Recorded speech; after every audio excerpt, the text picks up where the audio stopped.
जारी है। आपको बता दें कि इससे पहले भी पुलिस ने राजनांदगांव से नक्सलियों के एक और सप्लायर दयाशंकर मिश्रा को गिरफ्तार किया था। तो ये बड़ी कामयाबी मानी जा रही है हमारे सुरक्षा बलों के लिए, क्योंकि नक्सलियों तक सारा सामान सप्लाई हो रहा था और ये चेन टूटने से उम्मीद ये है कि नक्सलियों पर काफी ज्यादा फर्क पड़ेगा इसका, और साथ ही इन लोगों के संपर्क में और कौन कौन थे उनके बारे में भी जानकारी जुटाई जा सकेगी।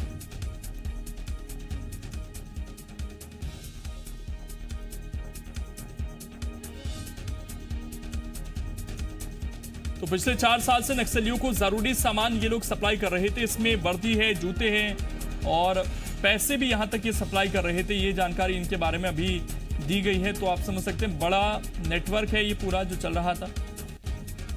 नक्सलियों की मदद करने वाले ठेकेदारों की गिरफ्तारी के बाद अब सियासत भी शुरू हो गई है। बीजेपी ने इस मामले में सरकार पर आरोप लगाया है, साथ ही राज्य सरकार पर आरोपियों को संरक्षण देने का आरोप लगाया। वहीं दूसरी तरफ कांग्रेस ने इस मामले में बीजेपी को नसीहत दी है, साथ ही आरोपियों पर सख्त कार्रवाई की बात कही है।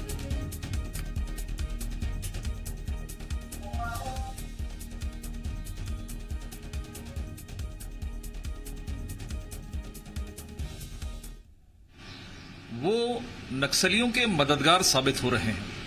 एक और सरकारें, हमारे जवान अपनी शहादत देकर उन नक्सलियों के खिलाफ में एक बड़ी लड़ाई लड़ रहे हैं, अपने जीवन की आहुति दे रहे हैं।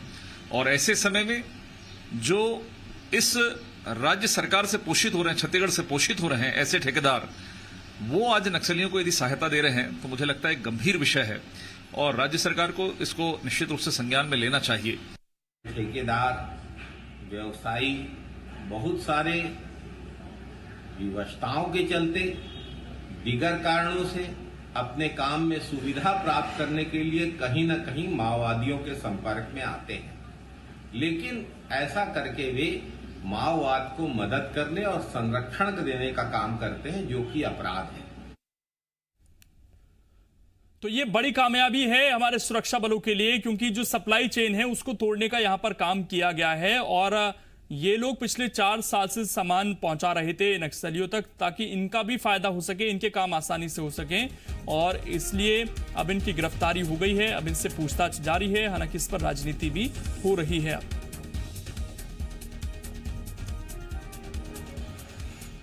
काम इस क्षेत्र में कोयलीबेड़ा में कर रहे थे और इनके द्वारा जो सामान सप्लाई करने के लिए जो सामान खरीद के वहाँ नक्सलियों तक पहुँचाने की व्यवस्था की जा रही थी, उनको आज गिरफ्तार किया गया।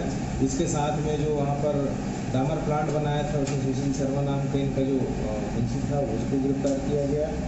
और इसके अलावा रोहित नाग जो हिटार का साहब कोयलीबेड़ा का रहने वाला था वो है, और सुरेश शरणागत ये बालाघाट का रहने वाला है। ये 5 कुल लोगों को आज इसमें गिरफ्तार करके आज न्यायालय में पेश किया जा रहा है।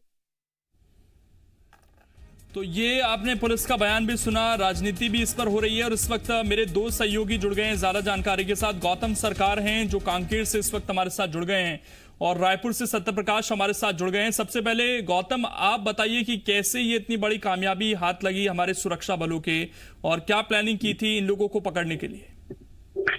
देखिए, इसके तार सबसे पहले जुड़े हुए हैं राजनांदगांव से। राजनांदगांव के दयाशंकर मिश्रा को राजनांदगांव पुलिस ने इसके पहले शहरी नेटवर्क के रूप में नक्सलियों को सप्लाई करने के हिसाब से उसको गिरफ्तार किया था। उसके बाद से ये सूचना मिली थी कि कांकेर जिले के कोयलीबेड़ा के इलाके में, जहां सड़क निर्माण का कार्य किया जा रहा है, उस इलाके में नक्सलियों को सामग्री, आवश्यक वस्तुएं, दैनिक उपयोग की सामग्री ये सब पहुंचाई जा रही है। तो जब पुलिस ने इसमें पड़ताल करी तो चौंकाने वाले तथ्य सामने आए। तो मध्य प्रदेश के भी 2 लोग यहाँ पे इस पूरे मामले में शरीक हैं। पूरी पड़ताल इस प्रकार से की गई कि इनके दयाशंकर मिश्रा से जब सूचनाएं पुलिस को मिली तो दयाशंकर मिश्रा के बाद कुछ फोन नंबर्स मिले जिसके CDR record details record Kanker police ने छाने। तब ये 5 जो यहाँ आज आरोपी जो पकड़ाए हैं इनकी पूरी पतासाजी की गई। और आज बीते रात में नक्सलियों को सामान पहुंचाने ये जा रहे थे, तब पुलिस ने इनको धर दबोचा। इनके पास से दैनिक वस्तुओं की सामग्री और 2 गाड़ियां भी मिली है। नक्सलियों को हरे कलर के जो कपड़े सप्लाई किए जा रहे थे वो भी मिले हैं। कुल मिलाकर नक्सलियों का एक शहरी नेटवर्क को कांकेर पुलिस ने तोड़ा है, जो कि बहुत काबिले तारीफ है। जी बिल्कुल, ये एक बड़ी कामयाबी मिली है हमारे सुरक्षा बलों को। सत्यप्रकाश, मैं आपसे समझना चाहूंगा कि ये जो नेटवर्क है ये किस तरीके से काम करते हैं, ठेकेदार कैसे इन नक्सलियों के संपर्क में आ जाते हैं और फिर नक्सली इन्हें क्या मदद पहुंचाते हैं जिसकी एवज में ये भी नक्सलियों की मदद करते हैं? देखिए, नक्सली इलाकों में सरकार के लिए भी और वहाँ जो ठेके कंपनी काम करती है उसके लिए भी एक बड़ी चुनौती होती है वहाँ पे विकास कार्यों की गति को तेज करना या वहाँ पे विकास कार्य करना।